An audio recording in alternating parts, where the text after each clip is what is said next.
నమస్తే అండి. Welcome back to Chaitrika's kitchen. ఈరోజు మన చైత్రికాస్ కిచెన్‌లో ఒక మంచి వెరైటీ రైస్ రెసిపీతో మీ ముందుకొచ్చేసాను. ఫ్లేవర్ రైస్ అలాగే దానికి కాంబినేషన్‌గా పన్నీర్ స్టిర్ ఫ్రైని మీకు ఈ వీడియోలో చేసి చూపిస్తున్నాను. ఈ రెసిపీ చేసుకోవడం చాలా సింపుల్. రెగ్యులర్‌గా చేసుకునే పులావ్ గానీ, బిర్యానీలో గానీ మనకి మసాలా దినుసులనేవి ఎక్కువగా ఉంటూ ఉంటాయి. కానీ టమ్మీకి కంఫర్ట్‌గా ఉండి టేస్టీగా ఉండాలి అంటే మాత్రం ఖచ్చితంగా ఈ రెసిపీని ట్రై చేసి చూడండి. అలాగే వీటికి కాంబినేషన్‌గా ఏమేమి చేసుకుంటే బావుంటుందో కూడా మీకు వీడియోలో ఎక్స్‌ప్లెయిన్ చేస్తాను. ముందుగా ఇందుకోసం మనం ఒక పేస్ట్ అయితే రెడీ చేసుకోవాలి. ఇక్కడ మీరు చూస్తున్నది నేను బ్రౌన్ ఆనియన్స్‌ని ప్రిపేర్ చేస్తున్నాను. ఆనియన్ ముక్కలనేవి సమానంగా కట్ చేసుకుంటే అన్నీ ఈవెన్‌గా వేగుతాయి. సో, ఒక పాన్‌లో ఆయిల్ వేసుకొని మీడియం ఫ్లేమ్‌లో మంటని అడ్జస్ట్ చేసుకొని ఈ బ్రౌన్ ఆనియన్స్‌ని ప్రిపేర్ చేసుకోండి. వీటిని ఈ రకంగా వేగిన తర్వాత ఒక బౌల్‌లో ట్రాన్స్‌ఫర్ చేసి పక్కన పెట్టుకోండి. ఇప్పుడు అదే పాన్‌లో ఒక 3 టమాటోల్ని మధ్యగా కట్ చేసుకొని వాటిని ఇలా బోర్లించి పాన్‌లో పెట్టుకోండి. అలాగే మూత కూడా పెట్టి ఒక 2, 3 నిమిషాలు కుక్ చేసుకుంటే పైనున్నటువంటి తొక్క అంతా కూడా సాఫ్ట్ అయిపోతుంది. తర్వాత ఆ తొక్కని పక్కకి తీసేసి మీరు వాటిని పక్కకి తిప్పేసి ఒక్క నిమిషం పాటు ఆ వేడికి ఉంచి గ్యాస్ స్టవ్ ఆఫ్ చేసుకుంటే సరిపోతుంది. ఈ టమాటోల్ని ఎక్కువగా కుక్ చేయాల్సిన అవసరం లేదు. మనం జస్ట్ కొంచెం ఒకే 2 నిమిషాల వరకు వాటిని మగ్గబెడితే సరిపోతుంది. తొక్క తీసేస్తే మనకి పేస్ట్ అనేది చాలా ఫైన్‌గా వస్తుంది. అలాగే టేస్ట్ కూడా చాలా బావుంటుంది. ఇప్పుడొక మిక్సీ జార్ గానీ, లేదంటే ఏదైనా బ్లెండర్ గానీ తీసుకొని, అందులో మనం ముందుగా వేయించి పెట్టుకున్నటువంటి బ్రౌన్ ఆనియన్స్‌ని వేసుకోవాలి. అలాగే మనం టమాటోల్ని కూడా మగ్గబెట్టుకున్నాం కదా! ఒక 3 నిమిషాల పాటు వాటిని కూడా ఈ మిక్సీ జార్‌లో వేసేసుకోవాలి. తర్వాత ఒక గుప్పెడు పుదీనా ఆకులు, అలాగే ఒక గుప్పెడు కొత్తిమీర కూడా వేసుకొని, కారానికి సరిపడా ఒక మిర్చిని కూడా వేసుకొని నీళ్లు పొయ్యకుండా మెత్తని పేస్ట్ లాగా చేసుకోవాలి. మనం చేసే ఈ రైస్ రెసిపీకి ఈ పేస్ట్‌లోనే మొత్తం టేస్ట్ అంతా ఉంటుంది. ఇదే ఫ్లేవర్‌తో మనకి రైస్ రెసిపీ అనేది రెడీ అవుతుంది. ఈ రెసిపీలోకి కాంబినేషన్‌గా నేనైతే పన్నీర్ స్టిర్ ఫ్రై చేస్తున్నాను. పిల్లలకైతే చాలా ఇష్టంగా తింటారు. మామూలుగా మీరు ఏ గుత్తి వంకాయ కూరతో అయినా, లేదంటే మనం చేసుకునే ఏ మసాలా కూరలతోనైనా కూడా లైట్ ఫ్లేవర్‌గా ఉండే ఈ రైస్‌తో ట్రై చేయండి. చాలా అద్భుతంగా ఉంటుంది. ఎప్పుడు మనం పులావ్ అవి తింటూ ఉంటాం గదా! ఒకసారి ఇలా కూడా ట్రై చేసి చూడండి. ఇప్పుడు ఇందుకోసం ఇక్కడ మీరు చూస్తున్నారు గదా! 1:30 కప్పు వరకు బాస్మతి రైస్ తీసుకొని దాన్ని కడిగి ఒక 30 నిమిషాల పాటు నానబెట్టుకోవడానికి పక్కన పెట్టేశాను. ఇప్పుడు ఒక కుక్కర్‌లో 2 చెంచాల వరకు నెయ్యి, అలాగే కొంచెం ఆయిల్ కూడా వేసుకొని, ఇది కొద్దిగా హీట్ అయిన తర్వాత కారానికి సరిపడా పచ్చిమిర్చి వేసుకొని, ఒక నిమిషం పాటు ఫ్రై చేసుకోండి. నేనిప్పుడు అల్లం వెల్లుల్లి పేస్ట్ వేయాలి యాక్చువల్‌గా. కానీ ముందే వేస్తే మాడిపోతుందని, అలా మాడిపోకుండా దాన్ని ప్రివెంట్ చేయడం కోసం జస్ట్ కొంచెం అంటే కొంచెం ఉల్లిపాయ ముక్కలు వేస్తున్నాను. ఇది కంప్లీట్‌గా ఆప్షనల్. మీకు నచ్చితే ఉల్లిపాయ ముక్కలు వేసుకోండి. లేదంటే స్కిప్ చేసేసినా పర్వాలేదు. ఇప్పుడు ఒక చెంచా వరకు అల్లం వెల్లుల్లి పేస్ట్ వేసుకొని, అది పచ్చి వాసన పోయేంత వరకు కూడా ఒకసారి ఫ్రై చేసుకోండి. ఇలా ఫ్రై చేసుకున్న తర్వాత మనం ముందుగా గ్రైండ్ చేసి పెట్టుకున్నటువంటి మసాలా పేస్ట్ ఏదైతే ఉందో, మనం కొత్తిమీర, పుదీనా, టమాటో, ఆనియన్ పేస్ట్ దాన్ని ఈ కుక్కర్‌లో వేసుకొని ఒక 2 నిమిషాల పాటు వేగిన తర్వాత కొద్దిగా పసుపు కూడా వేసి ఒక పావు కప్పు వరకు నీళ్లు పోసి బాగా కలిపి ఆయిల్ పైకి తేలేంత వరకు మనం ఈ పేస్ట్‌ని కుక్ చేసుకోవాల్సి ఉంటుంది. మధ్యలో మనం ఎక్కువ మసాలాలు ఏమి వేయట్లేదని చెప్పాం కదా! సో, అందుకోసం ఓన్లీ రుచికి సరిపడా ఉప్పు, అలాగే మీ కారానికి తగినట్టుగా కారము, ఒక చెంచా వరకు గరం మసాలా వేసుకుంటే సరిపోతుంది. ఇంకా ఇందులో ఎలాంటి పులావ్ గానీ, బిర్యానీ మసాలాలు గానీ ఏమీ వేయట్లేదు. ఓన్లీ మనం చేసిన పేస్ట్ ఏదైతే ఉందో అది, అలాగే మనం రెగ్యులర్‌గా కూరలో వాడే ఉప్పు, కారం, గరం మసాలా మాత్రమే వేస్తున్నాము. అంతేనండి. మూత పెట్టి బాగా మిక్స్ చేసుకొని, పైకి ఆయిల్ తేలేంత వరకు కుక్ చేసుకుంటే, మనకి ఆ ఫ్లేవర్స్ అన్నీ, అరోమా అంతా కూడా బాగా తెలుస్తూ ఉంటుంది.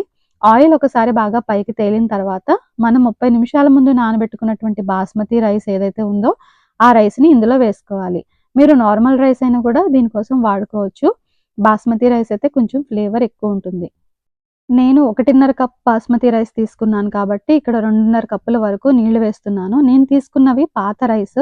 కాబట్టి వాటర్ అనేది కొంచెం ఒక అరకప్పు ఎక్కువ వేస్తున్నాను. మీరు తీసుకునే రైస్‌ని బట్టి వాటర్‌ని అడ్జస్ట్ చేసుకోండి. ఇలా కరెక్ట్‌గా చేసినా కూడా మీకు టెక్స్చర్ అనేది కరెక్ట్‌గా వస్తుంది. కన్‌ఫ్యూజన్ ఏమీ అవసరం లేదు. కరెక్ట్‌గా నేను 1:30 కప్పుకి 2:30 కప్పుల వరకు వాటర్ పోసుకొని బాగా మిక్స్ చేసి, తర్వాత ఇందులో కొంచెం కొత్తిమీర, లాస్ట్‌లో ఒక అరచెక్క వరకు నిమ్మరసాన్ని యాడ్ చేసుకున్నాను. అంతే.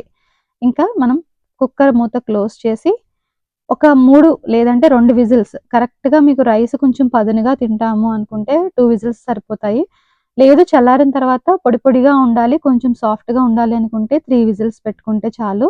నేనైతే 3 విజిల్స్ పెట్టుకున్నాను. బట్ 2 విజిల్స్ అయితే రికమెండ్ చేస్తున్నాను. మీ వీలుని బట్టి మీ కుక్కర్ దాన్ని బట్టి మీరు పెట్టుకోండి. అది చల్లారేంత వరకు పక్కన పెట్టేసేయండి.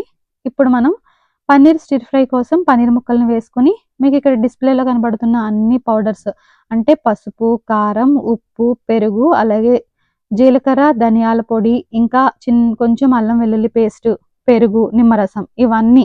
ఈ మసాలాలన్నీ గూడా మనం ఎప్పుడైనా చికెన్‌ని గానీ, మటన్‌ని గానీ మ్యారినేట్ చేసేటప్పుడు వాడుతూ ఉంటాం గదా!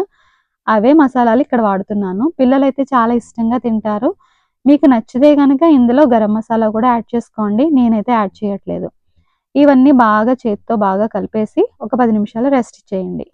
నేనిది మ్యారినేట్ చేసే ప్రాసెస్‌లో సాల్ట్ వేయడం మర్చిపోయాను. సడెన్‌గా గుర్తొచ్చి ఆ క్లిప్‌ని కూడా యాడ్ చేశాను. సో, మనం మీకు కన్‌ఫ్యూజన్ అనేది ఉండకుండా ఉండాలి అంటే ఒక్కసారి వీడియో పాజ్ చేసి మీకు పైన నేను ఇచ్చినటువంటి లిస్ట్‌లో ఏమున్నాయో అన్నీ చూసుకొని వేసుకోండి. సో, ఇప్పుడు ఒక పాన్‌లో బటర్ వేసుకొని మీ దగ్గర ఫ్రెష్ కర్రీ లీవ్స్ ఉంటే కరివేపాకు ఉంటే అది, అలాగే నచ్చితే పచ్చిమిర్చి కూడా స్లిట్ చేసి వేసుకోవచ్చు. నేనైతే వేయలేదు. పిల్లల కోసమని కారంగా ఉంటుందని అవాయిడ్ చేశాను. సో, ఈ బటర్‌లో మనం ముందుగా మ్యారినేట్ చేసి పెట్టుకున్నటువంటి పన్నీర్ క్యూబ్స్ అన్నీ గూడా అందులో వేసేసుకొని లో టు మీడియం ఫ్లేమ్‌లో అన్ని వైపులా కుక్ అయ్యేలాగా ఫ్రై చేసుకోండి. ఒక్కసారి మసాలా అంతా దగ్గర పడి 4 వైపులా పన్నీర్ ముక్కలనేవి బాగా వేగితే సరిపోతుంది.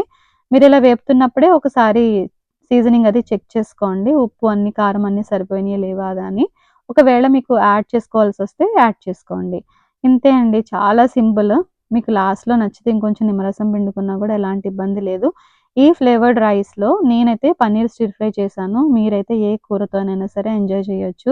రైతాతో అయితే టమ్మీ ఇంకా హ్యాపీగా ఉంటుంది.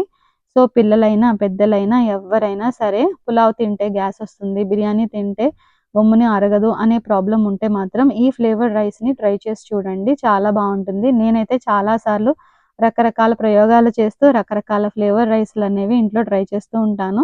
బట్ రెగ్యులర్‌గా చేసే రెసిపీ అయితే ఇది. చూడండి రైస్ ఎంత బ్యూటిఫుల్‌గా కుక్ అయిందో, ఎంత టేస్టీగా ఉంటుందో. ఇప్పుడైతే పైన కొంచెం మాయిస్ట్ వల్ల మీకు అలా కనిపిస్తుంది గానీ, కొంచెం చల్లారిన తర్వాత రైస్ మొత్తం పొడి పొడిగా వస్తుంది.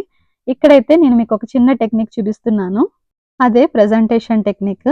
ఒక బౌల్‌లో ఒక చిన్న బౌల్ పెట్టుకొని, మనం వండుకున్నటువంటి రైస్ ఏదైతే ఉందో దాన్ని ఈవెన్‌గా స్ప్రెడ్ చేసి, జెంటిల్‌గా మీరు కిందకి ప్రెస్ చేయండి.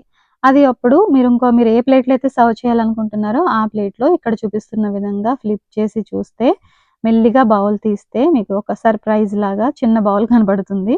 సో, ఆ బౌల్‌ని జాగ్రత్తగా పక్కకి తీసేసి, మీరు ఏ డిష్ చేస్తే ఆ డిష్‌ని మధ్యలో వేసి మీరు ప్రెజెంట్ చేయొచ్చు. చూడడానికి చాలా బావుంటుంది. పిల్లలు కూడా చాలా ఫన్‌గా, ఇష్టంగా తింటారు. నేనైతే పన్నీర్ స్టిర్ ఫ్రై చేశాను గదా! సో, మా పిల్లల కోసం నేను ఇలా అప్పుడప్పుడు చిన్న చిన్న ప్రయోగాలనేవి చేస్తూ ఉంటాను. వాళ్ళు కూడా చాలా ఇష్టంగా లైక్ చేసి తింటూ ఉంటారు. సో, చూసారు గదా! చక్కగా, కలర్‌ఫుల్‌గా, టెంప్టింగ్‌గా ఉంది. తప్పకుండా ఈ రెసిపీని ట్రై చేయండి. అలాగే మీ ఫీడ్‌బ్యాక్‌ని తప్పకుండా నాతో షేర్ చేసుకోండి. మీ ఎంకరేజ్‌మెంట్ అనేది నేను మాటల్లో చెప్పలేను. ఇప్పటి వరకు చాలా రెసిపీస్ చూసి నన్ను చాలామంది ఎంకరేజ్ చేస్తున్నారు. వాళ్ళందరికీ ఈ వీడియో పరంగా నేను నా కృతజ్ఞతలను తెలియజేసుకుంటున్నాను. దయచేసి నన్ను ఇలాగే ఎంకరేజ్ చేయండి. మీ సపోర్ట్ నాకెప్పుడూ ఉండాలి. నేను మళ్ళీ మరొక మంచి వీడియోతో మీ ముందుకొస్తాను. Until then bye bye. Thank you so much for watching.